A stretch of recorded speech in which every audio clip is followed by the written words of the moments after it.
أهلا بكم مشاهدينا الكرام. وقبل بداية النشرة الجوية الخاصة بحول الطقس بالجزائر، المرجو منكم الاشتراك بقناتنا وتشجيعنا لنستمر في نشر مزيد من الفيديوهات. أمطار وعواصف رعدية قوية جدا غير مسبوقة قادمة إلى الجزائر وخاصة على الولايات الغربية. سنفصل في هذا الفيديو الولايات المعنية بالأمطار العاصفية والرعد، وكذلك الرياح القوية ودرجات الحرارة المرتفعة في بعض الولايات الوسطى والشمالية الغربية خلال يوم الأحد 26 من أفريل. أمطار وعواصف رعدية قوية جدا على الولايات الوسطى وشرق الجزائر، وأجواء مستقرة جنوب الواحات وجنوب الصحراء خلال يوم الأربعاء 29 من أفريل.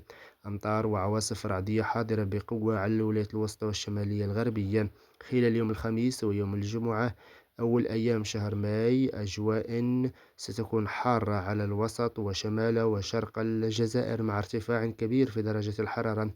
وخلال يوم الجمعة أول أيام شهر ماي أمطار متوقعة بإذن الله على قسنطينة والجزائر العاصمة وهران وجلفة وتلمسان ومعسكر وغليزان وعين دفلة وتبازا.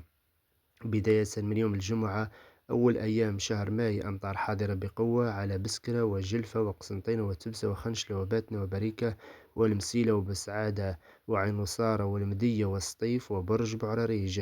نحن في متابعة ورصد آخر التطورات بخصوص الحالة الجوية المرتقبة بالجزائر في نشراتنا القادمة خلال يوم السبت ويوم الأحد 3 من ماي.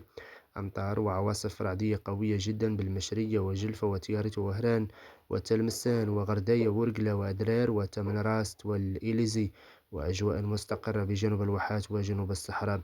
استمرار أمطار وعواصف رعدية بالبيض وآفل والمشرية وأغواط وورقلة وتيارت وهران والجزائر العاصمة وتلمسان ومعسكر وغليزهن. أمطار أحيانا قوية ويجب التوخي الحيطة والحذر وتجنب الوديان والمنحدرات، وقد تتشكل سيول وجريان الأودية خلال هذه الظهيرة.